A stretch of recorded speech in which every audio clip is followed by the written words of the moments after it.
안녕하세요. 슬기로운 스테이블 코인 생활입니다. 최근에 암호화폐 커뮤니티가 정말 뜨거웠습니다. 트위터 같은 곳을 보면 IMF 대 크립토 전쟁 시작됐다 이런 말까지 나오더라고요. 이게 다 IMF가 내놓은 스테이블 코인 보고서 때문인데요. 네, 맞습니다. IMF가 스테이블 코인이 각국의 통화 주권을 위협하고 금융 시스템 전체를 흔들 수 있다.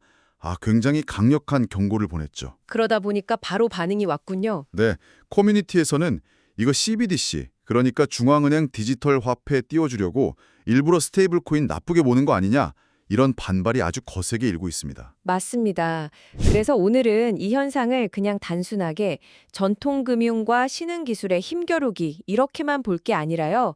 그 이면에서 벌어지고 있는 미래 디지털 화폐 시스템의 청사진, 그 설계 주도권 싸움이라는 관점에서 한번 깊이 파헤쳐 보겠습니다. 네, 아주 좋은 접근입니다. 이 간정적인 구호 뒤에 숨겨진 진짜 논리가 뭔지 오늘 차분하게 한번 들여다보시죠. 사실 이런 논쟁일수록 밈이나 구호보다는 보고서 원문이 실제로 뭘 말하고 있는지, 그리고 그 행간의 의미가 뭔지를 짚어보는 게 제일 중요하거든요. 그럼 먼저 그 논란의 핵, IMF 보고서가 구체적으로 어떤 내용을 담고 있는지부터 시작해보죠.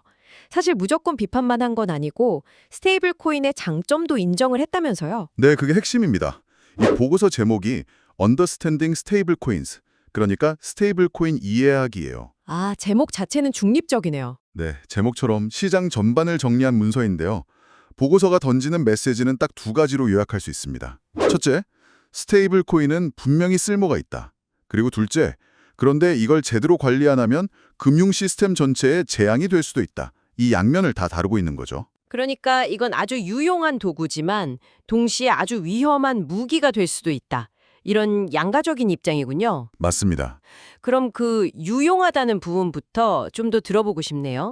IMF가 어떤 가능성을 본 건가요? 크게 세 가지를 긍정적으로 봤습니다. 먼저, 결제 시장의 효율성을 높일 수 있다는 점. 더 빠르고 싸게 돈을 보낼 수 있다는 거요. 그렇죠.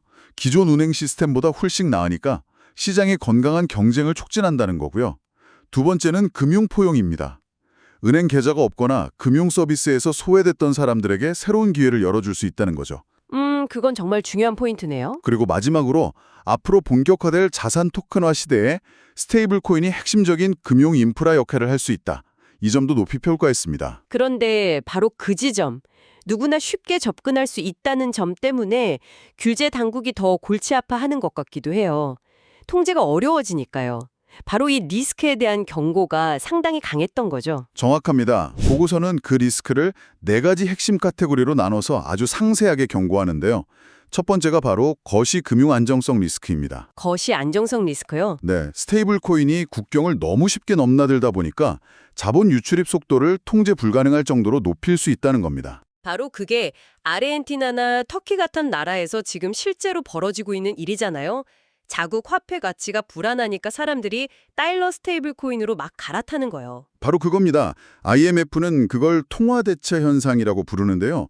특히 금융 시스템이 취약한 나라에서 이런 현상이 심해지면 결국 그 나라 중앙은행이 통화 정책을 쓸 힘을 잃어버리는 거죠. 통화 주권 자체가 약화될 수 있다고 아주 심각하게 경고합니다. 국가의 근간이 흔들릴 수 있다. 이런 경고네요. 두 번째 리스크는 뭔가요? 네, 자본 이동 통화 정책 리스크인데요. 지금은 우리가 은행을 통해서 해외 송금을 하잖아요. 그렇죠. 근데 앞으로는 누구나 스마트폰 개인 지갑으로 순식간에 돈을 보낼 수 있게 됩니다. 이건 전통적인 금융망을 완전히 우회하는 새로운 길이 열리는 거거든요. 아, 중앙은행의 통제를 벗어난다는 거군요. 맞습니다.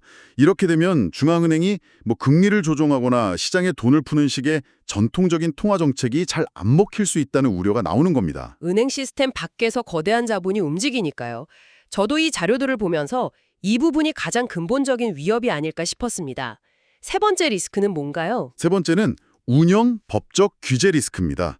이건 사실 우리가 이전부터 계속 들어왔던 문제들이에요. 아, 익숙한 문제들이군요. 네, 예를 들면 스테이블 코인의 가치를 보증한다는 준비 자산이 과연 투명하게 관리되고 있나 이 문제. 또 나라마다 규제가 다 제각각이라 어디서는 합법이고 어디서는 불법인 이런 파편화 문제. 그리고 기술적인 문제도 있겠죠? 그럼요. 블록체인이라는 온체인 세상과 기존 금융이라는 오프체인 세상이 연결될 때 발생할 수 있는 여러 문제점들을 지적하고 있습니다. 사실 그 자금 세탁 방지, AML 문제는 스테이블 코인이 처음 나왔을 때부터 계속 따라다니던 꼬리표 같은 거였죠. 마지막 네 번째도 비슷한 맥락일 것 같네요. 맞습니다. 네 번째는 금융범죄 및 자금 세탁 방지 리스크입니다. 규제의 사각지대를 이용해서 불법 자금이 오갈 수 있고 특히 신원 확인, KYC가 안 된 개인 지갑끼리 국경을 넘나들며 돈을 주고받을 때 문제가 될 수 있다는 거죠. 자금 세탁이나 테러 자금 조달 같은 거요. 네, 아주 고전적이면서도 여전히 해결되지 않은 문제입니다. 이렇게 네 가지 큰 리스크를 조목조목 지적했는데 이걸 종합해서 IMF는 그래서 우리는 이렇게 해야 한다는 결론을 내렸을 것 같아요. 최종적인 제안이 뭐였나요? 결론적으로 IMF는 이렇게 말합니다. 스테이블 코인은 더 이상 일부 기술 전문가들의 장난감이 아니다. 아, 판이 커졌다는 거군요. 네, 국가의 통화 정책, 자본 흐름, 금융 안정성 같은 거시 경제 전체의 틀에서 다뤄야 할 중대한 사안이다라고요. 그래서 각국 정부는 일단 자국의 거시경제 정책을 튼튼하게 유지하는 게 우선이고 더 시급한 건 전 세계가 함께 모여서 일관된 규제의 틀을 만들어야 한다. 이 글로벌 규제 공조를 강력하게 제안했습니다. 알겠습니다. 이렇게 장단점을 다 짚어줬는데도 왜 시장에서는 IMF가 CBDC 띄우려고 일부러 저런다는 말이 나왔을까요?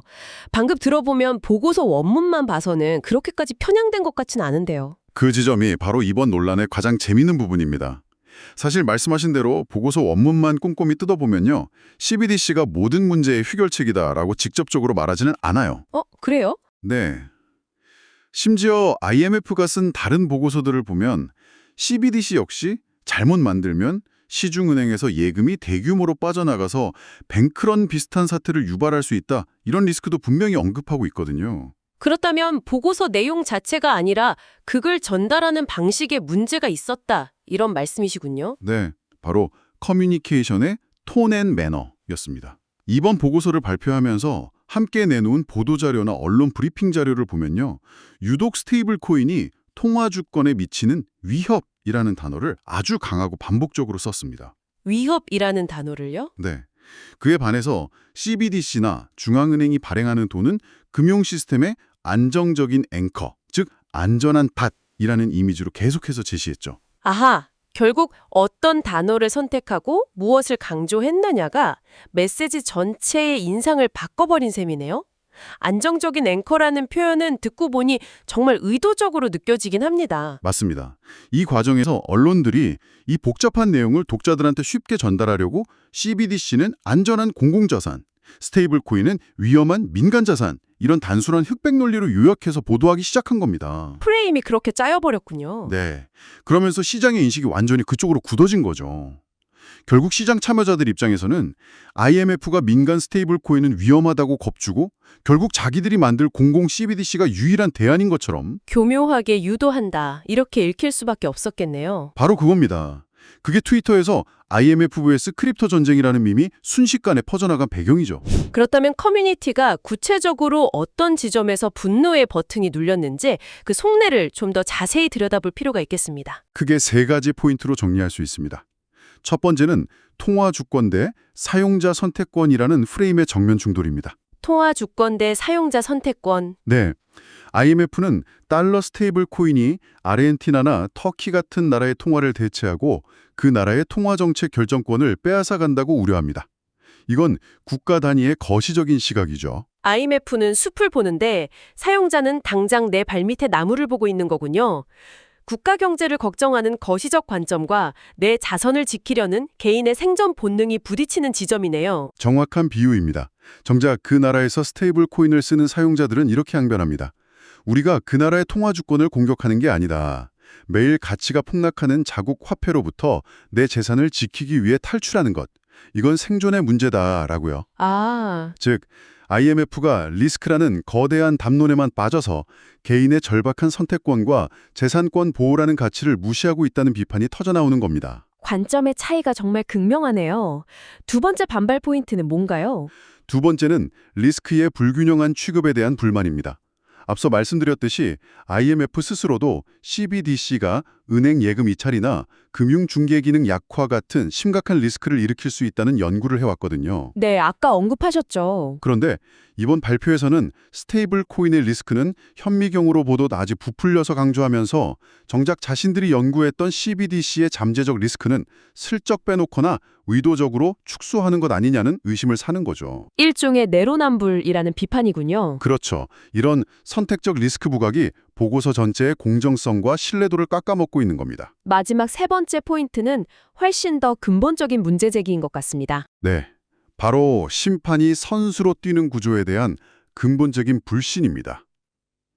한번 생각해보면 중앙은행과 IMF는 지난 수십 년간 법정 통화와 운행 시스템이라는 경기장의 규칙을 만들고 경기를 운영해온 심판들이었잖아요.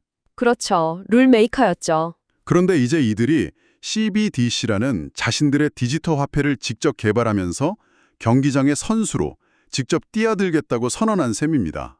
심판이 선수로 뛴다는 비유가 아주 와닿네요. 이건 기술의 좋고 나쁨을 떠나서 경쟁의 룰 자체가 공정하지 않다는 근본적인 문제 제기인 거죠. 바로 그겁니다. 심판이 직접 선수로 뛰면서 동시에 경쟁팀 선수인 민간 스테이블 코인을 향해 너희는 위험해서 퇴정당할 수 있다고 경고하는 셈이니까요. 커뮤니티 입장에서는 이게 명백한 구조적 이해상충이고 공정한 경쟁을 원천적으로 막는 행위로 비춰질 수밖에 없는 거죠. 심판이 자기 팀 선수들이랑 같이 뛰는 경기를 우리가 왜 믿어야 하냐, 이런 비판이 나오는 거군요. 네, 바로 그 이유입니다.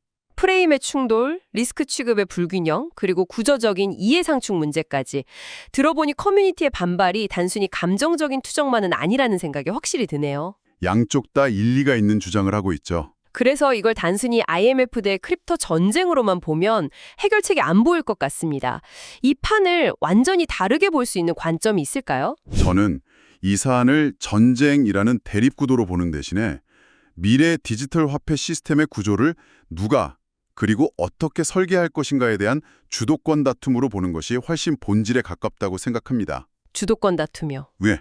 이건 선과 악의 싸움이 아니라 미래 금융 인프라의 청사진을 그리는 설계 싸움인 거죠. 설계 싸움이라는 관점, 아주 흥미롭네요. 네, 사실 IMF와 시장의 여러 논의들을 자세히 들여다보면요. 신기하게도 결국 방향은 한쪽으로 모이고 있습니다. 바로 하이브리드 시스템입니다. 하이브리드 시스템이요? 네, 중앙은행의 돈, 예를 들면 CBDC 같은 공공화폐가 시스템의 중심을 잡아주는 앵커 역할을 하고 그 위에서 정부의 규제를 받는 스테이블 코인이나 토큰화된 예금 같은 다양한 민간 디지털 화폐들이 서로 경쟁하며 혁신을 만들어내는 구조죠. 공공과 민간이 공존하는 시스템이라 결국 누가 완전히 이기는 제로섬 게임이 아니라 각자 어떤 역할을 맡을지 역할 분담 싸움으로 봐야 한다는 말씀이시군요. 맞습니다. 그렇게 되면 진짜 논쟁의 지점은 누가 이기느냐가 아니라 그 하이브리드 시스템 안에서 세부 규칙을 어떻게 정할 것인가로 옮겨갑니다. 예를 들어 스테이블 코인의 준비 자산은 누가 어떻게 관리할 건가?